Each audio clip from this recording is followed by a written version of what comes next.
Hello అండి అందరికీ. ఈ ఇయర్ మా పిల్లలకి సమ్మర్ హాలిడేస్ వచ్చేసి 90 డేస్ అయితే వచ్చాయి. ఈవినింగ్ అయితే అలా షాపింగ్ వెళ్ళేసి Lulu hyper market back side ఉందనమాట. ఇదొచ్చేసి పెట్ మార్కెట్.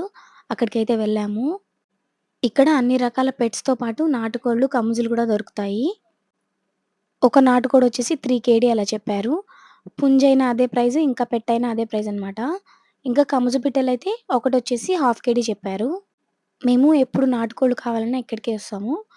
ఈ పెట్ మార్కెట్ వచ్చేసి లూలు హైపర్ మార్కెట్ ఉంది కదా! అల్రాయిలో దాని బ్యాక్ సైడ్ అయితే ఉంటుంది. నాటుకోళ్ళు ఇంకా కముజుపిట్టలైతే మన ఇండియాలో ఉన్నంత టేస్ట్ అయితే ఉండవు. నార్మల్‌గానే ఉంటాయి. ఇంకా మేము 2 నాటుకోళ్ళైతే తీసుకొని ఇంటికెళ్ళిన తర్వాత అయితే నీట్‌గా కట్ చేసుకొని, క్లీన్ చేసుకొని ఫ్రిడ్జ్‌లో అయితే పెట్టుకున్నామనమాట. దీని ఫుల్ వీడియో అయితే ఆల్రెడీ పోస్ట్ చేసున్నాను. ఎవరికైనా ఇంట్రెస్ట్ ఉంటే చూడండి. ట్యాగ్ చేశాను. వీడియో నచ్చితే లైక్ చేసి, షేర్ చేసి, సబ్స్క్రైబ్ చేసుకోండి. బాయ్.